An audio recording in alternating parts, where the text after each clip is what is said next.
할렐루야. 행복하십니까? 하나님 앞에 구원받고 하나님의 자녀로 산다는 것이 얼마나 행복한지 모르겠습니다.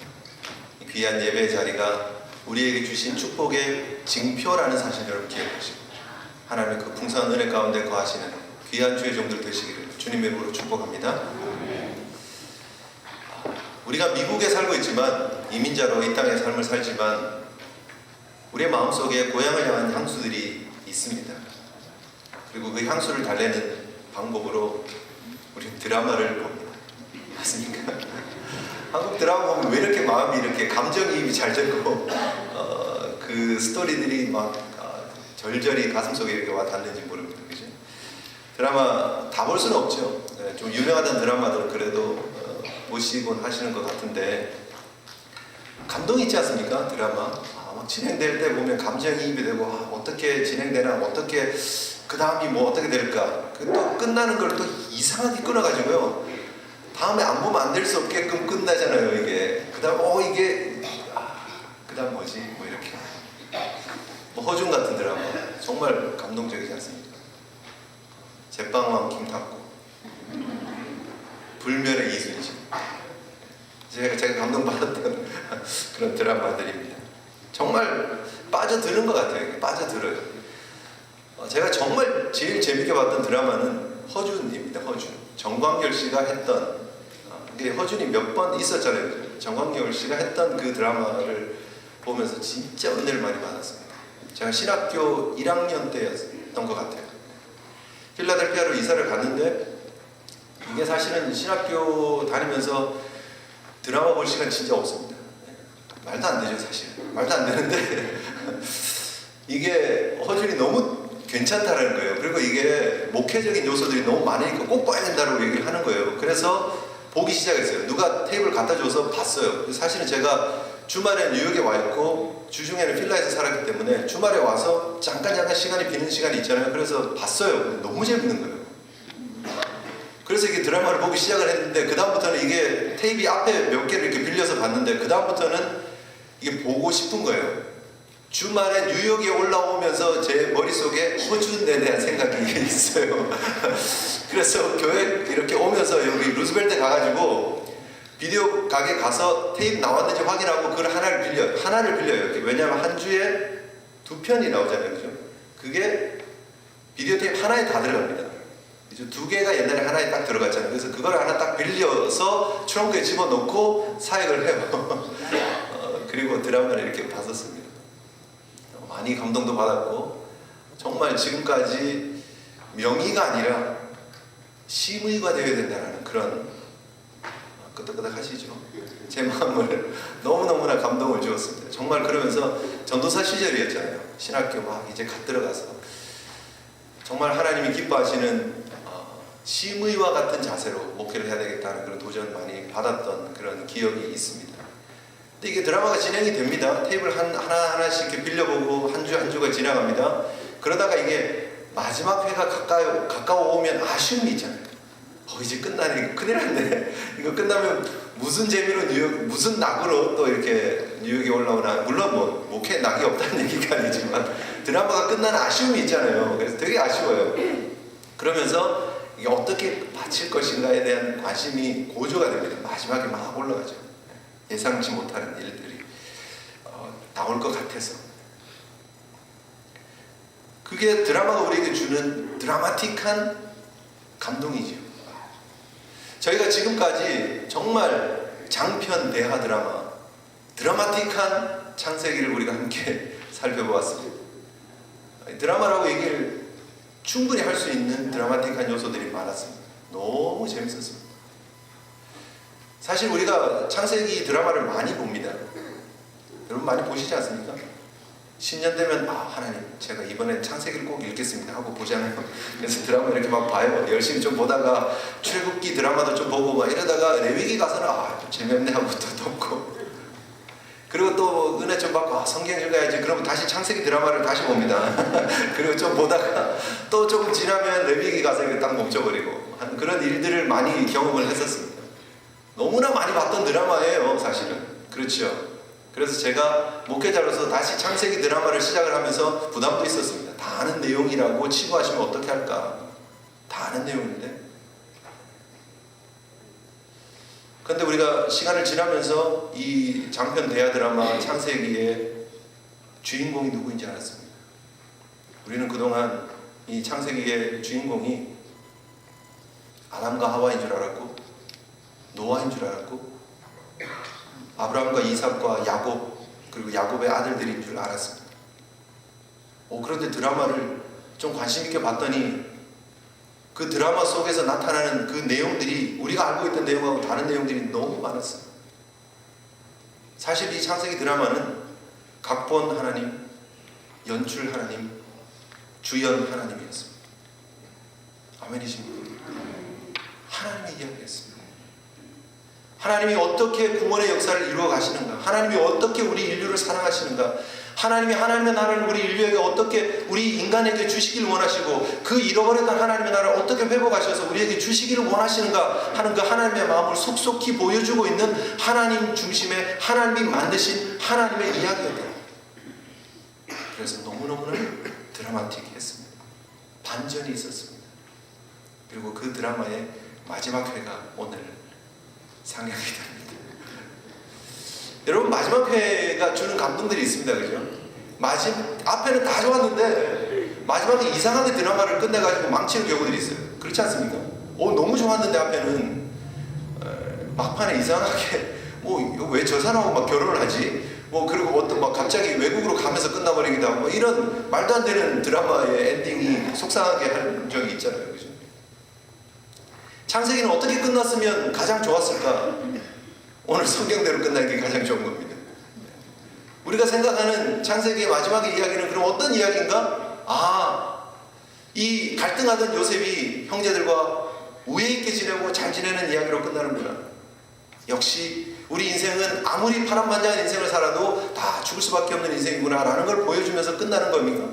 요셉의 장례를, 요셉의 죽음을 마지막으로 해서 드라마가 쫙 끝나는 겁니다. 자막이 막 올라오면서 연출 하나님 이렇게 하면서 그러지 않는다. 하나님이 이 창세기를 통해서 우리에게 주시려고 하는 그 스토리가, 그 가장 강력한 하나님의 주제 코드가 오늘 성경을 통해서 그대로 드러나고 있습니다. 가장 강력한 메시지 2개가 지금 오늘 본문을 통해서 주어지고 있습니다. 창세기 드라마는 어떻게 맞춰지느냐? 우리가 생각하는 권선징악적인 요소들이 아닙니다. 착하게 살면 하나님이 복 주시고 죄를 지면 거기에 대한 대가가 있는 거야. 그런 몬테크리스토 백창 같은 그런 콩쥐 팥쥐 같은 그런 이야기, 그런 이야기가 아닙니다. 오늘 본문으로 우리가 들어가서 이야기를 함께 살펴보도록 하겠습니다. 드라마의 마지막에 아버지의 장례 이후의 장면이 나타납니다. 먼 장례를 치르고 왔어요. 그런데 장례를 치르고 돌아오는 형제들의 낯빛이 밝지가 않아요. 아마 드라마의 이 촬영 감독과 이렇게 그 하나님이 이제 연출자시지만 연출을 하실 때 아마 진짜 드라마를 찍는다면 이 드라마가 시작이 되면서 이 이스라엘의 자손들이잖아요. 야곱의 자손들이 터벅터벅 장례를 마치고 지금 가나안에서 다시 애국으로 돌아오는 장면부터 이렇게 시작되지 않았을까? 제 생각이에요. 제가 연출한다면 그러지 않을까. 그리고 그들의 얼굴을 클로즈업하면서 형제들의 얼굴을 하나씩 보여주는 거예요. 요셉은 덤덤하게 보고 그 뒤에 형들은 불안해하는 거예요. 긴장한 모습, 불안한 모습. 이제 점점 애국으로 가까우면 가까울수록, 고센 땅에 가까우면 가까울수록 막 얼굴이 상기되어진 모습, 혹은 창백해진 모습, 손에서 막 땀이 축축축 납니다. 그리고 발걸음이 되게 무거워요. 이제 여기로 들어가면, 고센으로 돌아가면 이제 막 죽을 것 같은, 그래서 심장 박동이 막 밥을 먹어야 되는데, 오다가 이렇게 텐트를 치고 밥을 먹어야 되는데 밥도 못 먹어요. 너무 긴장돼서. 그런 장면으로 비춰지지 않을까. 그러면서 이제 그 다음 장면은 형제들과 요셉이 있는 그 이제 거처로 돌아온 장면으로 이어집니다. 요셉이 와 있습니다. 그리고 그곳에 누가 와서 말을 전하는 거예요. 전령이 한 명 왔습니다. 그리고 요셉의 형제들의 이야기를 전하는 것입니다. 무슨 내용입니까? 혹시 우리를 미워하는 마음들이 있으면 용서해 주시면 좋겠습니다가 키포인트죠. 아버지의 유언입니다 라고 하면서 아버지의 유지를 이렇게 이야기를 하면서 아버지께서 돌아가시기 전에 이렇게 우리에게 명령하셨습니다. 요셉에게 가서 이렇게 얘기를 하라고 그랬습니다 라고 얘기를 하면서 말을 합니다. 당신의 아버지가 하신 말입니다 라고 얘기를 하는 거죠. 내 형들이 내게 악을 행하였을지라도 이제 바라건대 그들의 허물과 죄를 용서하라. 이게 아버지의 유지입니다. 이제 어떻게 살기 위해서 이게 진짜 그랬는지 안 그랬는지는 이건 알 수가 없어요. 성경은 그렇게 얘기를 하고 있지 않기 때문에.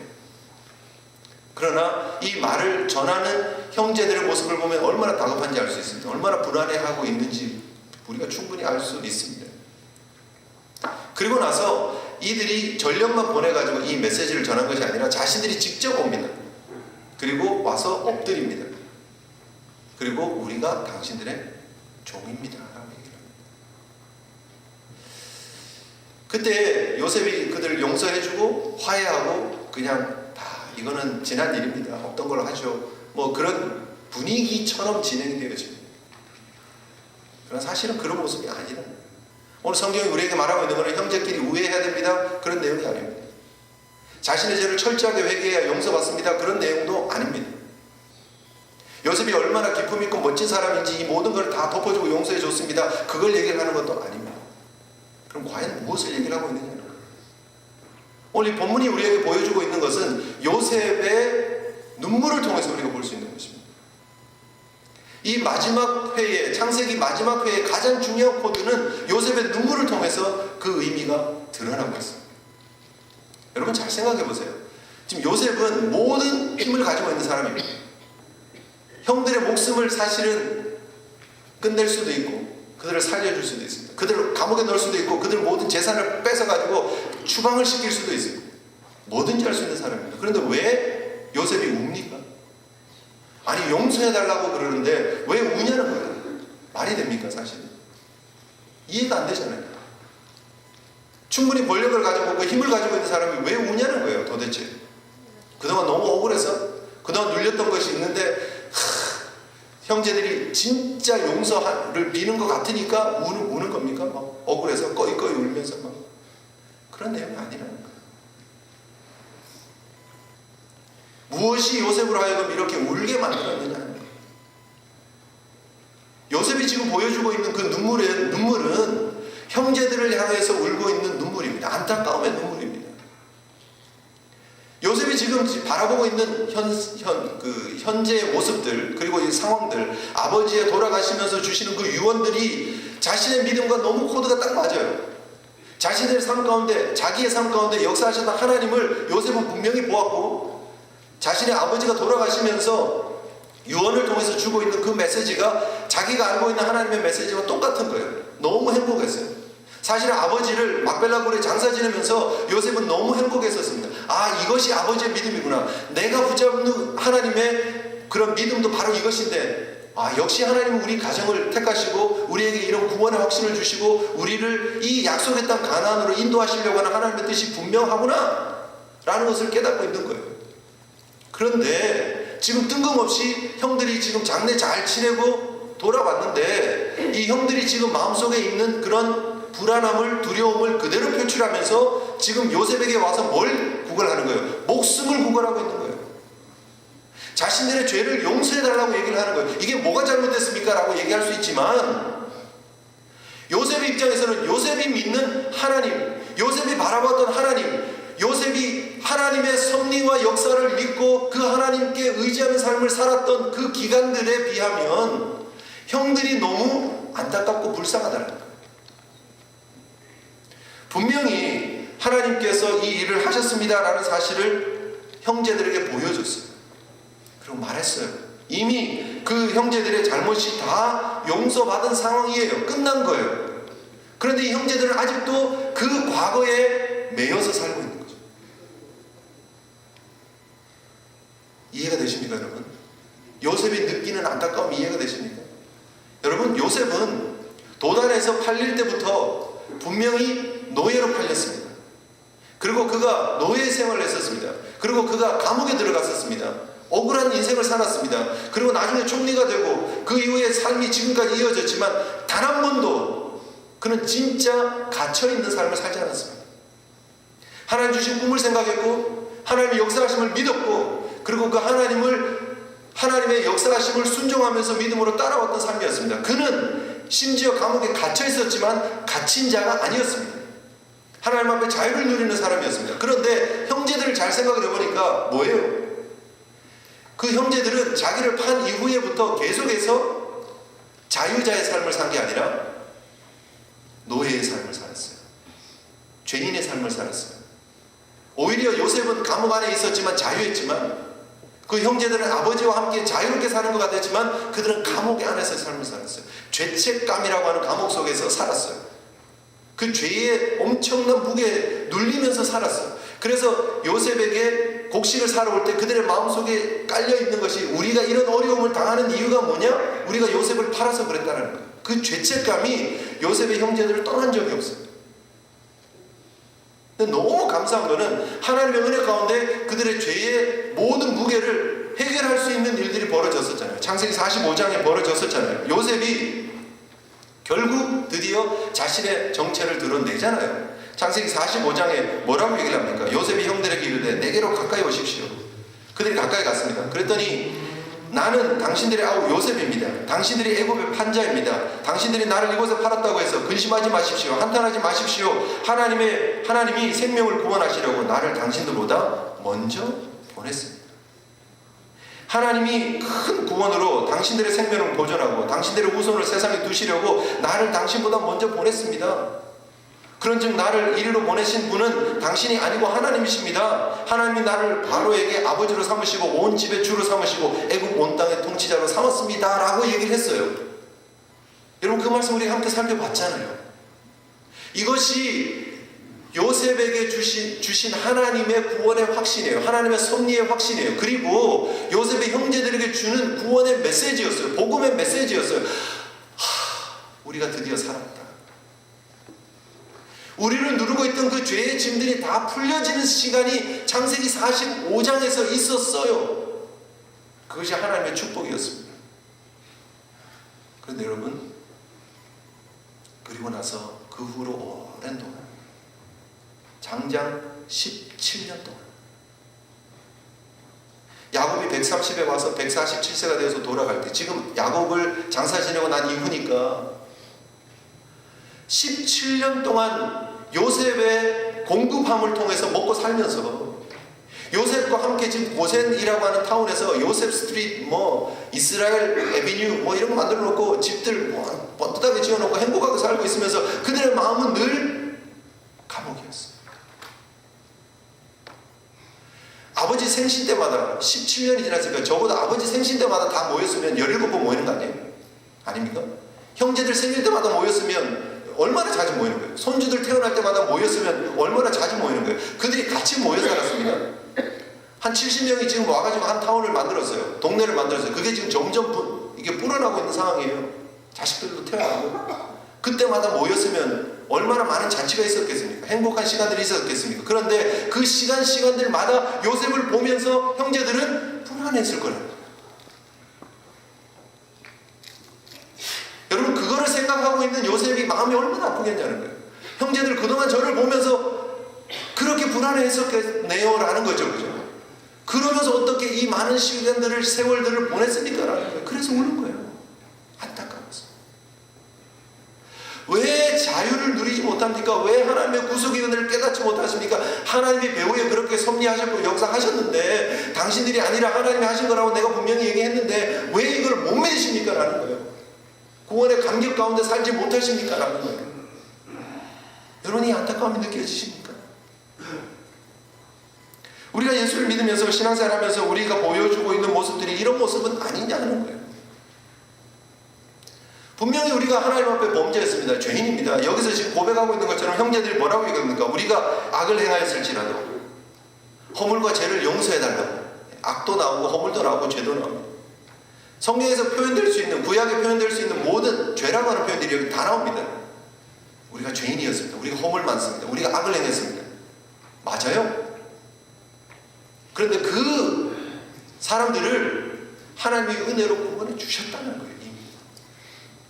이미 하나님의 백성으로 불러주셨다는 거예요. 이미 이스라엘로 불러주셨다는 거예요. 하나님이 하나님의 나라로 삼으시기라고 또 내 백성으로 삼겠다고 약속을 하셨다는 거예요. 벌써. 그런데 누리지 못해요. 여러분, 이 요셉의 눈물은 바로 예수 그리스도의 눈물입니다. 이 요셉이 지금 울고 있는 이 그림은 바로 예수 그리스도께서 이 땅에 오셔서 공생애를 사시면서 그 공생애 가운데 우셨던 그 눈물하고 동일한 눈물입니다. 예수님 언제 눈물을 흘리십니까? 두 번 우시죠. 나사로가 죽었을 때 우십니다. 그리고요, 예수님께서 나귀를 타고 예루살렘 입성하시고 나서 그 예루살렘 성을 보고 우세요. 왜 나사로의 죽음을 보고 우셨을까요? 죽음의 자리에 오셔서 왜 우셨을까요? 분명히 예수님 말씀하셨습니다. 나사로는 죽을 병이 아니라 그랬어요. 하나님의 영광을 드러낼 일이라 그랬어요. 분명히. 그리고 예수님 일부러 지체하시는 것 같이 보여요. 성경에는. 지체하세요. 죽었다는 얘기를 듣고, 그리고 나흘 만에, 나사로가 죽고 장사된 지 나흘 만에 찾아오세요. 그런데 마리아가 와서 뭐라고 얘기를 합니까? 주님께서 여기 계셨으면 우리 오라버니가 죽지 않았을 텐데. 그때 예수님이 같이 우세요. 분명히 예수님은 이 나사로가 죽는 것이 하나님의 영광을 드러내는 사건이라는 걸 아세요. 그리고 죽었다는 것도 지금 이미 아세요. 그런데 그 다음에 예수님이 가셔서 살리실 거라는 걸 아실까요? 모르실까요? 아시죠. 지금 살리시기로 작정을 하시고 글로 가시는 길인데 왜 우세요? 우시면 안 되잖아요. 마리아와 마르다를 사랑해서 좀 기다려. 그리고 웃으시면서 조금만 기다려. 괜찮아. 그리고 웃으시면서 가시면 되는 거예요. 그리고 살려주시면 되는 거예요. 그럼 수족을 동인체로 그냥 나오는 거 아니에요? 우셨어요. 예수님이 나귀 위에 겉옷을 얹고 그리고 예루살렘 입성을 하십니다. 이 공간복음에 다 나온 내용이죠. 그런데 누가복음에 보면 그 성에 오셔가지고 그 성을 보시면서 우십니다. 성경들이 다 성전을 정화하는 사건이 나오죠. 성전을 뒤집어 엎는 사건이 나옵니다. 그런데 그 예수님의 마음이 살짝 비춰지고 있는 부분이 어디냐면 누가복음 19장 41절에 보면 가까이 오사 성을 보시고 우셨다. 왜 우셨느냐? 설명이 42절에 나옵니다. 이르시되 너도 오늘 평화에 관한 일을 알았더라면 좋을 뻔하였거니와 지금 내 눈에 숨겨졌도다. 이 예루살렘이 예수님의 평화를 보지 못하는 거예요. 안타까운 마음. 내가 평화의 왕으로 지금 오고 있고 내가 기쁨의 복된 메시지로 너희들에게 오고 있고 너희들의 모든 죄악을 지금 끊고 해결하기 위해서 와 있는 메시아인데 너희들은 나를 보지 못한다는 거예요. 그 안타까운 마음으로 우시는 거예요. 내가 나사로를 살리기 위해서 왔는데 너희들의 그 눈물을 보니까 너무 안타깝다 우시는 거예요. 하나님 주신 구원의 축복이 있고 하나님의 섭리가 있는데 형제들이 보지 못하니까 그것을 요셉이 보고 우는 거예요. 하나님의 구원을, 하나님의 역사하심을, 하나님의 선하심을 믿지 못하고 살아가는 사람들에게 우시는 그 하나님의 눈물이에요. 혹시 여러분 우리가 그러고 있지 않느냐는 거예요. 구원받았는데 하나님께서 우리에게 베푸신 그 구원이 너무너무나 분명한데도 불구하고 그 구원을 누리고 있지 못하지 않느냐. 교회는 다니는데 늘 이 요셉의 형제들처럼 죄책감에 눌려가지고 과거에 잘못했던 것 그거 그냥 붙잡고 삽니다. 옛날에 분명히 예수를 믿으면서 주님을 처음 만났을 때 그 감격으로 그 모든 죄가 해결되었다는 사실을 우리가 깨달았어요. 그리고 너무 기뻤어요. 그리고 하늘도 바뀌고 공기도 바뀌고 나의 삶이 새로워진 것 같고 너무너무 좋았던 기억들이 있잖아요. 그런데 시간이 지나면서 다시 그 죄책감이라고 하는 것들이 우리의 삶을 눌러요. 그리고 힘들어요. 조그만 어려운 일들이 벌어지면 그때 그 잘못 때문인 건가 보다라고 하면서 다시 끄집어내요.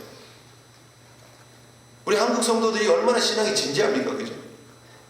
근데 너무 진지한 나머지 우리의 모든 과거에 범죄했던 걸 어릴 때 어머니를 괴롭혔던 거, 학교 다니면서 지우개 하나 훔쳤던 거, 칼 따먹게 했다가 속였던 거 그런 거 있잖아요. 그런 모든 죄악들을 가지고 하나님 앞에 회개하고 하나님 앞에 용서를 구했으면 그리고 나서 우리가 죄가 해결되었다는 것을 확신했으면 끝이에요. 그런데 또 그거를 끄집어내고 또 끄집어내고 하나님 앞에 또 이런 잘못이 내가 이런 죄인입니다 라고 얘기를 하는 거예요. 반복적으로. 죄성을 우리가 분명히 알고 있고 내가 누군지를 분명히 아는 거 중요합니다. 그러나 거기에 자꾸 머물러 있으면 안 돼요. 사탄이 우리를 자꾸 그곳으로 다시 끌고 갑니다. 너는 이런 존재야. 너는 아무것도 할 수 없어. 네가 뭐 하나님 믿는다고? 네가 무슨 목사라고? 네가 무슨 장로라고? 네가 무슨 권사라고? 네가 이렇게밖에 못 살면서 어떻게 하나님 은혜 가운데 산다고 말할 수 있냐라고 자꾸 마귀는 우리에게 그렇게 속삭이는 거예요. 들어보면 그게 맞는 것 같고요. 우리의 삶의 모습들이 그렇기 때문에 자꾸 힘들어하고 어려워하는 거예요. 근데 성경은 뭘 얘기를 하고 있습니까? 그것 때문에 우리가 구원받은 게 아니라는 거예요. 그런 죄를 우리가 얼마나 잘 기억하고 얼마나 하나님 앞에 잘 드렸기 때문에 우리가 구원받는 게 아니라는 거예요. 아브라함과 이삭과 야곱의 경우를 쭉 살펴보더라도 너무너무나 부족한 것 투성임에도 불구하고 오직 은혜로 구원받았다는 거예요. 오직 은혜로 우리가 하나님의 자녀가 되었고 오직 은혜로 하나님의 백성이 되었다는 사실을 왜 기억하지 못하십니까 형님들? 하고 우는 거예요. 요셉이 우리를 보면 어떨까요? 저와 여러분들 보면 어떨까요? 우리가 신앙생활하면서 우리 속에 정말 행복하십니까? 제가 계속 질문하지만 여러분 마음속에 그 행복이 가득 차 있습니까? 여러분 우리 속에 그 기쁨이 충만하십니까? 주님이 주신 구원의 기쁨, 그 감격이 우리의 삶을 충만하게 채우고 있습니까? 아니면 날마다 죄책 가운데 그냥 어두운 그림자가 들여져 있고 힘들어하고 어려워하고 그럼 그렇지 내가 또 뭐 이렇게 살고 있습니까? 하나님 우리에게 주시는 것은 평강입니다. 하나님 우리에게 주시는 것은 기쁨입니다. 하나님의 자녀로서의 담대한 삶을 살라고 하나님께서 우리를 부르셨음을 믿으시기를 바랍니다. 물론 우리 속에 갈등들이 있습니다. 사도 바울이 말하고 있는 것처럼 내 속 곧 내 육신에 선한 것이 거하지 아니하는 줄 아노니 원함은 내게 있지만 선을 행하는 것이 없다라고 얘기를 해요. 나는 그걸 원하는데 잘 안 된다라는 거예요. 사도 바울도 그렇고 우리도 그래요. 사실 그래요. 살면 또 일주일 동안 정말 부족한 것 같고 부끄러운 것 같고 그래서 예배에 오면 십자가 바라고 은혜로 감격하기보다는 고개 푹 숙이고 들어가서 앉아가지고 하나님 또 죄인 왔어요 라고 하는 모습으로 우리가 올지 모르지만 그럼에도 불구하고 하나님이 우리에게 주신 하나님의 자녀로서의 신분은 뒤집어지는 것이 아니라는 거예요. 우리가 하나님의 은혜 가운데 하나님의 공의를 충족시키고 하나님의 사랑을 충족시킨 이 십자가의 놀라운 은혜 가운데 우리가 하나님의 자녀가 되었다는 이 사건은 뒤집을 수가 없다는 거예요. 믿으시기 바랍니다. 그래서 로마서 8장에서 이렇게 얘기를 하고 있지 않습니까? 금지의 말씀이기도 합니다. 그러므로 이제 그리스도 예수 안에 있는 자에게는 결코 정죄함이 없나니. 아멘이십니까? 아멘도 이렇게 잘 안 나오시고. 이는 그리스도 예수 안에 있는 생명의 성령의 법이 죄와 사망의 법에서 너를 해방했다는 거예요. 이게 성경이 우리에게 선언적으로 보여주고 있는 내용입니다. 자꾸 죄와 사망의 법 안에서 살고 있는 것처럼 살지 말자는 거예요. 생명의 성령의 법이 우리를 주관하고 있는 줄 믿으시기를 바랍니다. 우리가 하나님의 자녀 되었다는 사실은 우리의 감정으로 받아들이고 거부할 수 있는 게 아니에요. 내가 창세기 45장에 내가 하나님의 섭리 가운데 이 모든 일들이 벌어졌구나라는 걸 깨달았다고 해서 되는 게 아니에요. 그 이후에 감정이 계속 변하잖아요. 사건이 벌어질 때마다 두려워하잖아요. 아버지가 돌아가시고 나니까 이제 더 이상 방패막이가 없다라고 생각하고 또 두려워하잖아요. 우리의 감정을 의지하면 우리의 감정이 잠깐 기뻤다가 우리의 감정이 또 두려워했다가 염려했다가 올라갔다 내려갔다 한다라는 거예요. 하나님 우리에게 원하시는 건 뭐냐? 하나님의 은혜로 된 것임을 믿으라. 믿음으로 반응하라는 거예요. 환경 때문에 흔들리지 말라는 거예요. 내가 실수했어요. 넘어졌어요. 또 범죄했어요. 남을 미워하기도 했고 욕심부리기도 했고 그런 모습들이 있지만 그럼에도 불구하고 하나님의 은혜로 나를 하나님의 자녀로 삼아주신 것을 믿으라는 거예요. 여러분의 감정에 흔들리지 마시고 하나님 주신 약속을 붙잡으시기를 주님의 이름으로 축복합니다. 이게 하나님 주신 은혜의 약속이에요. 이게 확실한 거예요. 이게 우리가 붙잡아야 되는 거예요. 우리의 감정을 의지하면 항상 넘어져요. 항상 신앙의 롤러코스터를 타면 올라갔다 내려갔다 오늘은 막 대단한 믿음 정말 산을 정복할 만한 믿음이 있는 것 같다가 그 다음 날은 완전히 바닥치는 말씀을 붙잡으시기를 바랍니다. 하나님의 약속을 붙잡으시기를 바랍니다. 하나님의 신실하심을 의지하시기를 주님으로 축복합니다. 그 하나님은 은혜를 우리에게 저버린 적이 없다는 거예요. 동일한 은혜로 우리를 붙잡고 계시는 하나님의 은혜를 바라보시는 저와 여러분 되시기를 주님의 이름으로 축복합니다. 에베소서 2장 1절로 9절의 말씀이 그는 허물과 죄로 죽었던 너희를 살리셨도다. 우리가 살았다는 거예요.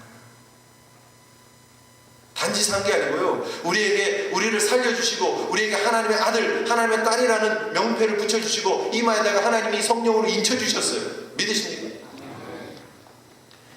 주님께서 우리에게 주신 거룩한 의로운 세마포를 입고 우리가 거룩한 신부로서 주님의 오심을 기다리는 신부의 삶을 살고 있는 거예요. 삶을 살다가 여기저기 케찹도 묻고 또 짬뽕도 묻고 막 해서 좀 오염도 되지만 그러나 주님께서 이 오염된 부분들을 자범죄로 지은 것들을 우리가 주님 앞에 나가서 고하면 다 씻어 주신다는 거 믿으시면 되는 거예요. 여기 케첩 조금 묻었다고 해서 옷 다 벗어가지고 갖다 주면서 명찰 띄워주고 우리는 하나님의 아들 아닙니다 하고 갖다 주고 또 여기 가서 울고 있으면 하나님이 좋아하시겠냐는 거예요. 내가 너를 하나님의 자녀로 삼았는데 내가 너를 새 옷을 입혀주고 새로운 신분을 줬는데 여기 성령으로 인쳐줬는데 왜 자꾸 그걸 반납하냐는 거예요. 자꾸 반납하냐. 우리는 오직 은혜로 사는, 우리는 오직 은혜로 이 믿음의 길을 걸어가는 하나님의 백성들 믿으시기를 바랍니다. 너희는 그 은혜에 의하여 믿음으로 말미암아 구원을 받았으니 이것이 너희에게서 난 것이 아니고 하나님의 선물이다. 우리가 뭘 드러낼 게 있습니까? 선물 받고 사는 좋던데 그 선물에 감사하면 됩니다. 감격하면 되는 거예요. 갈라디아서 3장 13절에 그리스도께서 우리를 위하여 저주를 받은 바 되사 율법의 저주에서 우리를 속량하셨으니 기록된 바 나무에 달린 자마다 저주 아래 있는 자라 하였습니다. 그 예수 그리스도께서 나무에 달리시면서 우리의 저주가 되어 주셨습니다. 이미 페이먼트를 치러주셨어요. 그리고 우리를 의롭다 하셨어요. 그 저주에서 건져 주셨어요. 그 기쁨과 확신 가운데 거할 수 있는 우리 제일 성도들 되시기를 주님 이름으로 축복합니다. 얼굴에 빛이 좀 쫙 났으면 좋겠어요. 세상이 여러분들의 그 빛된 얼굴의 모습을 보면서 궁금해가지고 도대체 무슨 일이 있습니까? 네, 무슨 일이 분명히 있죠. 제가 하나님 은혜 받고 그 은혜 가운데 사는 삶을 살아가고 있습니다 라고 외치셔야 돼요. 고백하셔야 돼요. 선언하셔야 돼요. 여러분, 이 요셉의 눈물이 바로 하나님의 은혜를 아는 눈물이었습니다. 그리고 그 요셉은 이 은혜에 합당한 믿음을 보여줍니다. 이 창세기 마지막 드라마는 은혜의 코드를 씹어놓고요. 그리고 한 가지는 믿음의 코드를 씹어놓습니다. 창세기 마지막 우리에게 믿음을 보여주는 것입니다. 요셉이 지금 죽습니다. 110세의 삶을 삽니다. 30에 총리가 돼서 80년 동안 통치를 하고 그리고 죽습니다. 많은 사람들이 부러워하는 삶이었습니다. 많은 것을 이룬 삶이었습니다. 여러분 잘 생각해 보세요. 요셉의 가문이 지금 이쪽으로 이민 온 지가 한 70년 됐습니다. 70년. 그들이 여기서 지금 정말 지도층의 권력을 누리면서 살았습니다. 왜요? 요셉의 형제들이 있습니다. 고센 땅은 다 요셉이에요. 모든 사람들이 다 요셉 바라보고 있어요. 시애틀에 가면요, 이 빌 게이츠 집이 있습니다. 사람들이 빌 게이츠 집을 이렇게 직접 못 들어가니까, 왜냐하면 그 집 한 채뿐 아니라 주변의 집들을 다 사놨고 블락이 다 빌 게이츠 블락이에요, 쉽게 말하면. 그래서 그걸 보고 싶어가지고요, 배 타고 이렇게 지나가면서 저기 빌 게이츠 집이네 이러고 구경 다닙니다. 그러니까 그 정도예요. 타운 자체가 한 사람의 타운인 것처럼 그렇게 비춰졌겠죠. 고센 땅도 마찬가지예요. 요셉 타운이에요, 완전히. 그곳에서 지금 70년을 살았어요. 이민 와서 70년이에요. 그러면 다 뿌리 내린 거 아니에요? 넉넉하게 사는 거 아니에요? 앞으로도 사실은 걱정 없는 거 아니에요? 여러분 이민 온 지 몇 년 되셨습니까? 우리 성도들 뭐 30년, 40년 되신 분들 많죠. 에브리지 보통 한 그 정도 되시잖아요. 저도 이제 26년 차 들어왔습니다. 미국 사는 거 걱정 없습니다. 별 걱정 없어요. 염려 없고 어디 가도 불편하지 않고 뭐 괜찮아요. 네. 우리 자식들도 뭐 잘 살 것 같고. 한국말 좀 못해가지고 좀 아쉽지만, 그래도 뭐 사는 거 괜찮고 정체성 괜찮고 한 20몇 년만 살아도 괜찮은 것 같아요. 근데 이 요셉의 가문은요 70년 살았어요. 뭐가 불편하겠습니까? 사실은요, 요셉이 죽고 나면 요셉의 형들에게 눌렸던 짐들이 다 사라집니다.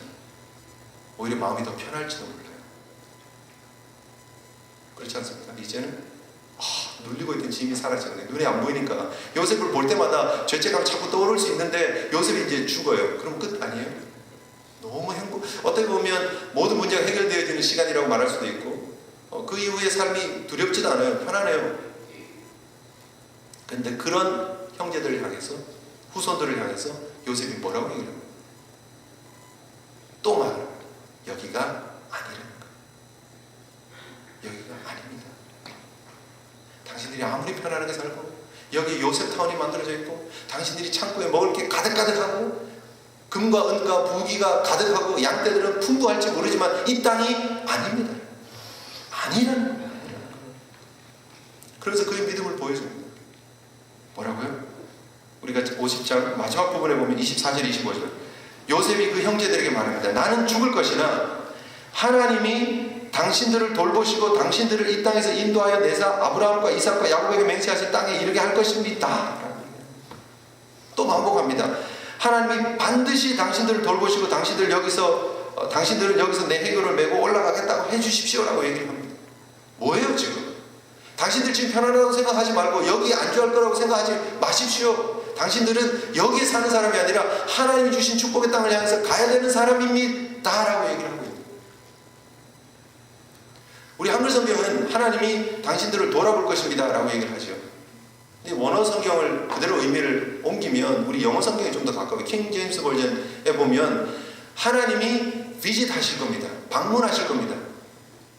NIV에 보면 하나님이 찾아오실 겁니다. 그렇게 얘기를 합니다. 우린 돌보신다 이런 표현으로 해서 하나님이 막 공급해 주시고 먹을 거 주고 안전하게 지켜줄 것처럼 생각하는데 그게 아니고요. 진짜 의미는 하나님이 찾아오셔서 당신들을 끄집어낼 겁니다. 이런 얘기예요. 두 번째 뭐라고 얘기하면 하나님이 반드시 오셔서 surely will visit 하는 거예요. will surely visit 얘기하는 거예요. 반드시 오신다는 거예요. 반드시 오셨죠. 창세기를 통해서 이 요셉의 믿음을 통해서 고백되어지는 이것이 출애굽기를 통해서 응답되어지지 않습니다. 물론 이 이후에 300년 정도도 지나가야 됩니다. 그들은 다 잊어버리고 여기서 정착하고 사는지 모릅니다. 자신들의 신분을 다 잃어버리고 이제 노예의 삶을 살지만 그들이 이 땅에 사는 게 그냥 괜찮다고 생각해요. 그냥 체념하고 살아요. 그런데 하나님은 잊지 않으셨다. 근데 요셉은 그 장차 벌어질 일들에 대한 믿음을 가지고 죽습니다. 그리고 한 단계 더 나갑니다. 요셉이 지금 죽으면서 해야 될 일이 뭐예요? 사실은 아버지를 묻고 왔고 그 이후에 지금 시간이 좀 한참 지났습니다. 어떻게 해야 되는 거예요? 나도 막벨라 굴에 묻히기를 원한다. 묻어달라. 이렇게 얘기하면 다 해결되는 거 아닙니까? 그런데요, 그렇게 요구를 하지 않아요. 나를 머미로 만들어, 여기 지금 이제 향품을 집어넣었다. 그 말은 뭐죠? 미라를 만들어. 나를 미라로 만들어서 나를 관에다 집어넣고 들고 있다, 준비하고 있다가 너희들이 떠날 때에 나를 데리고 나가라는 거예요. 이건 한술 더 뜨는 거예요. 야곱이 가서 묻히는 것보다 이건 더 믿음의 고백이에요. 하나님이 반드시 그렇게 할 거라는 믿음을 가지고 그때 나갈 때 나도 데리고 나가라는 거예요. 대단하지 않습니까? 이것이 지금 야곱이 보여주고 있는 믿음의 고백입니다. 신실하신 하나님, 구원을 이루신 그 하나님, 그 하나님이 약속하신 약속의 땅을 바라보고 있는데 분명히 하나님 그 일을 하실 거라는 거예요. 그래서 이 창세기 마지막에 믿음이라고 하는 것을 요셉의 장례를 통해서 보여주고 있는 거예요. 상상해 보십시오. 이 이야기를 누가 듣고 있습니까? 요셉의 관을 메고 온 사람들이 듣고 있습니다. 두기들은 이렇게 얘기를 합니다. 성경에서 여기서 우리는 지금 입관했다 이렇게 관이라고 얘기를 하잖아요. 영어로 뭐 관, 카핀 뭐 그렇게 얘기를 하잖아요. 근데 히브리 언어에는 관이 없습니다. 왜요? 관문화가 아니에요. 그냥 사람을 이렇게 둘둘 말아가지고 동굴에 구멍을 파고 거기다가 집어넣는 게 장례 방법이에요. 근데 원래 같으면 둘둘 말아놔야 돼요. 그냥 말아놓고 끝. 근데 여기서 지금 관을 짰어요. 그게 뭐라고 얘기를 하느냐면 ark. 언약 궤 할 때 그게 ark죠. 여기서 이걸 이렇게 연결합니다. 이스라엘 백성들이 지금 메고 간 관이 두 개였다는 거예요. 궤가 두 개였다는 거예요. 하나님의 언약궤를 메고 가고 요셉의 시신 궤를 메고 갔다는 거예요. 이게 단순한 관이 아니라 하나님 앞에 드러나는 믿음의 고백이 있는 징표라는 거예요. 그것을 자신들이 지금 광야에서 보고 있으면서 이 창세기를 지금 듣고 있는 거예요. 신실하신 하나님이 이 300년이 지나도록 이 약속을, 이 요셉의 믿음을 잊지 않고 하나님의 약속을, 신실하신 하나님의 약속을 거두지 않고 하나님이 이걸 이루셨구나, 이 언약궤를 바라보면서 이 하나님의 은혜의 요셉의 궤를 바라보면서 하나님 앞에 반응하고 있는 이스라엘을 상상해 보시라는 거예요. 은혜되지 않습니까? 하나님 우리에게 뭘 원하시느냐? 하나님께서 주시는 구원의 감격을 누리시는 저와 여러분 되시기를 주님의 이름으로 축복합니다. 요셉의 형제들 보고 울었던 것처럼 여러분들이 아직도 그 구원의 감격을 모르고 있는 사람들을 보면서 울 수 있는 하나님의 마음을 가진 성도들 되시기를 주님의 이름으로 축복합니다. 동시에 하나님으로부터 받은 그 용서의 의미가 무엇인지, 하나님의 자녀가 된 것이 무엇인지, 우리가 하나님의 구원을 받았다는 그 감격이 무엇인지를 깨닫고 즐기면서 누리면서 살 수 있는 성도들 되시기를 주님의 이름으로 축복합니다. 또한 그 믿음이 드러나는, 그 은혜에 대한 감격이 드러나는 믿음 있는 삶을 살아가시는 저와 여러분 되시기를 주님의 이름으로 축복합니다. 이 땅에 묻힐 수 없다라는 거예요. 자꾸 이 땅에 묻히려고 하는 생각. 물론 우리 시신은 이 땅에 묻힐 겁니다. 타인론에 묻힐 겁니다. 그럼 우리는 이 땅에 묻히는 게 아닙니다.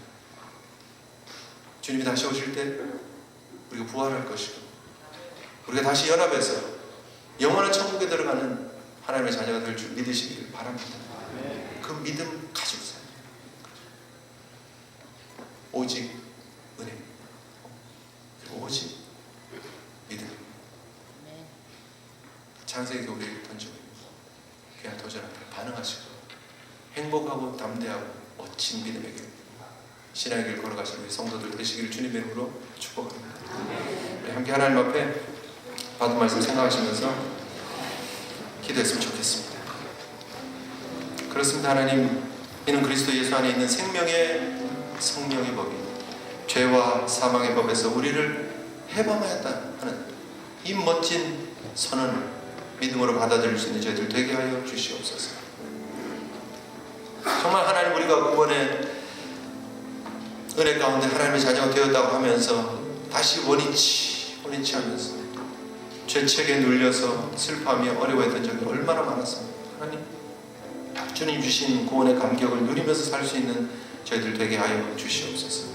하나님을 향하는 온전한 믿음을 드러낼 수 있는 저희들의 걸음 되게 하여 주시옵소서. 우리 함께 결단하면서 기도했으면 좋겠습니다. 기도하시겠습니다.